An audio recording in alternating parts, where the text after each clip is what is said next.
Getting ready to rock the show. Welcome back to the Evening Queue. How you doing, guys? I'm Mouse Wolf.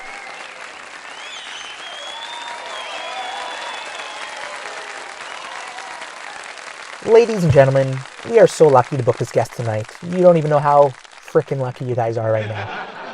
I mean, we're staying with the presidential theme tonight following our last interview. I just thought it was the right progression, so this guy I'm pretty sure you'll like, if not love. I know everyone loved his wife, not in a non-sexual way. I mean, maybe there were some sexual ways that people loved his wife. I don't know. She was beautiful, right? But he's the leader of the free world for 8 fabulous years. He is not, however, one of the most famous billionaires in the world, because, you know, we all know who that is. So some call him the former president of the United States, while others just say he's a kid from Hawaii. I'm so glad we could get another guest of such high status so early on our show's run. His name rhymes with Barack Osama. Please welcome President Barack Obama. Are you ready?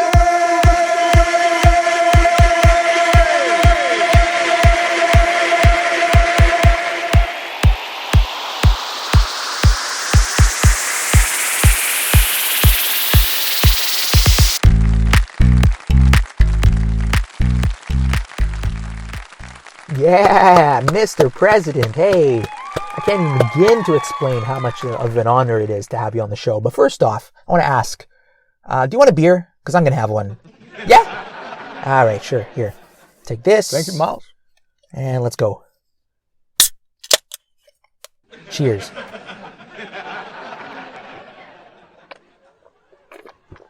Woo!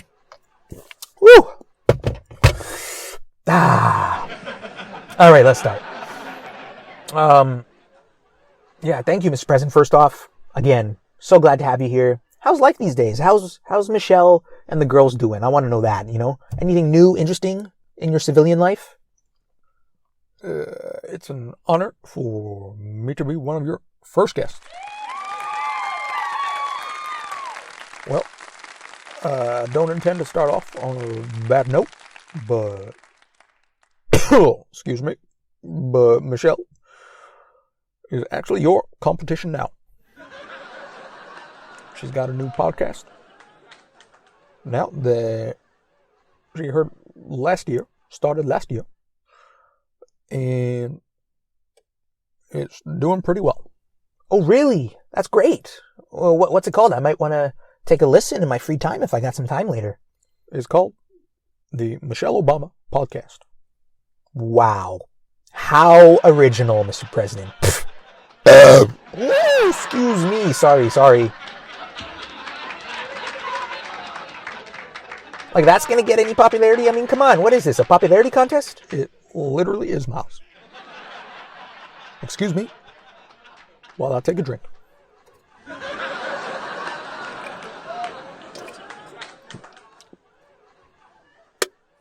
That tastes very good.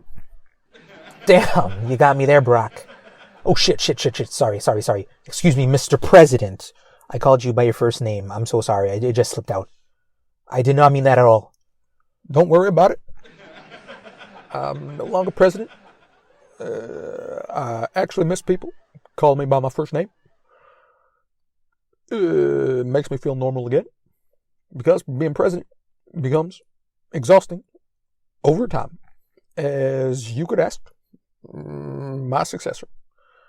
He would probably agree. I'm sure he would. Excuse me. I burped.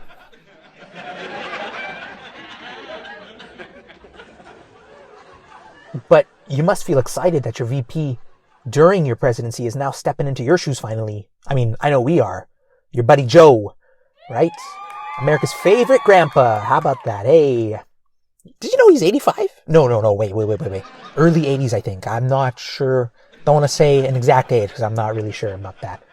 Don't quote me. But I understand that you obviously endorsed President Biden during his campaign. And I'm sure that you were probably nervous during the election night, I could imagine. You know, I mean, what a night. All the results from each state, especially the Republicans, you know, shitting in their pants when they lost certain states that were traditionally red throughout history. You know what I'm saying? What do you think about that says about the country and how we could see so much change in voter opinions this election. Do you think the country's in the right direction now for the next 4 years? Maybe 8? You never know. Huh? I am very satisfied that my boy Joe is running the free world now. He did a tremendous job as my VP, backing me on every occasion. You mentioned he was everybody's favorite grandpa.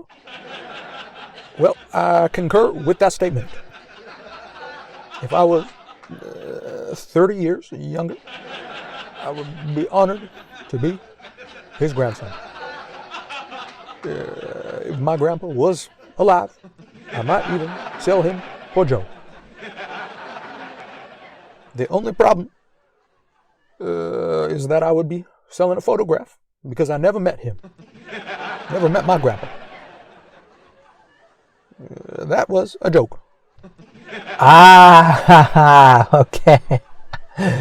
Woo! I wasn't sure how to respond, to be honest, sir. I mean, next time, I think you could do a better job in delivering your punchline. You know what I'm saying? You could really sell it. I mean, you're pretty funny, Mr. President. Don't get me wrong. I mean, everyone knows you got jokes for days, but I guess you're not really a stand-up comedian by trade, so you probably wouldn't know. I am a comedian now. I'm trying my hand at comedy because I needed a job after being the president. The president's pension is crap. So I figured I already had the popularity. Therefore, I could sell out shows as easily as I eat pussy.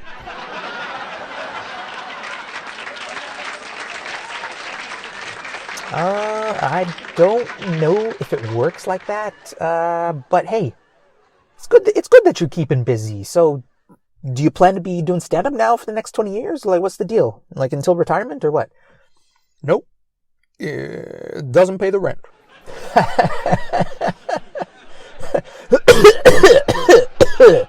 Ugh. Hairball. No, that is very true, Mr. President. Well, I want to move on and talk about something I want your opinion on. Just excuse me 1 second while I take a sip here.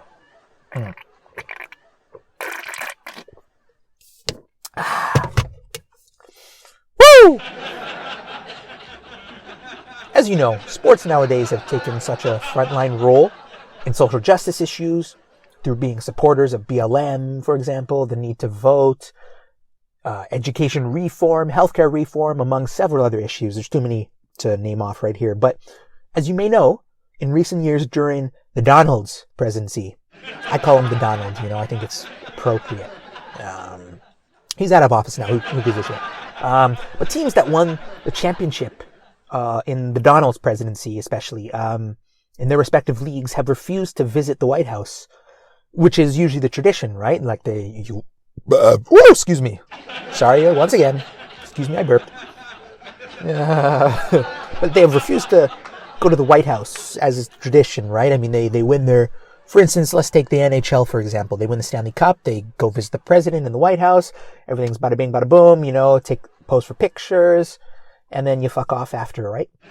But do you think it's right to refuse what is considered such a prestigious honor in visiting Capitol Hill? Look, I believe that every team and every player has the right to an individual decision to visit the president. Now, I know that players on every team, they won their league championship. Now, I know that I'm a brother, and maybe that resonates with people. And maybe they felt safer meeting a brother like me instead of someone I will not name. But I cannot control my parents' decision to break the color barrier and produce a successful, charming brother like me to run the country. In other words, you're thankful your mom chose a black man, making you a successful black man, right? Not a successful white man, because there's too many of those nowadays, right? So, Yes. Represent.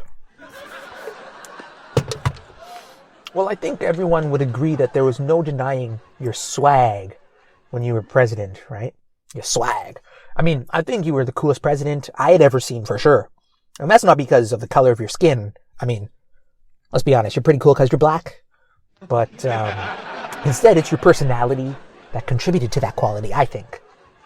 And speaking of your swagger, you were known for the way you greeted athletes when they arrived at the White House. I remember this specifically. I mean, you handshake them, but you also just, brought it in. You know what I'm saying? Give them a little, come on, give it to me, brother. Something like that. Like a real bro handshake when you slap hands, then bring it in for a quick hug while congratulating them. No other president that I saw greeted people with such a level of genuine humanity.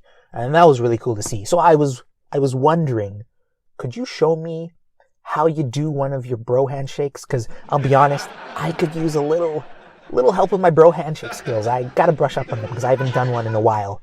Because I got no friends. Okay. Let's stand up for this. All right, let's do this. Okay. So, I will teach you one of my best ones. All right, so you start off with a normal high five, just like this. Then you go down behind the other person's arm, and you give them a low high five, just like this, in a 180 motion, like that. Then you slide the back of your forearm against one another, like that. And then you explode, just like this. Boom. All right, do you have it? Yeah, I think I got it. All right, let's go. Okay. Okay. Oh, okay. You got a mouse? Oh. You got it? Ooh! Boom. Boom! That's right, baby. Thank you, sir, for teaching me that. Well, not only are you one of the most beloved presidents, I would say, that the States has ever had, but I can honestly say you are one of the coolest dudes I have ever had the pleasure of meeting. Can I call you dude? Is that okay? Yes, you may, brother. All right, there he said it. I'm officially best buds with Barack Obama. Thank you, sir, for being on the show. I really appreciate it. You're welcome. President Barack Obama, everyone. We'll be right back with some stand-up right after this. Stick around. Obama out.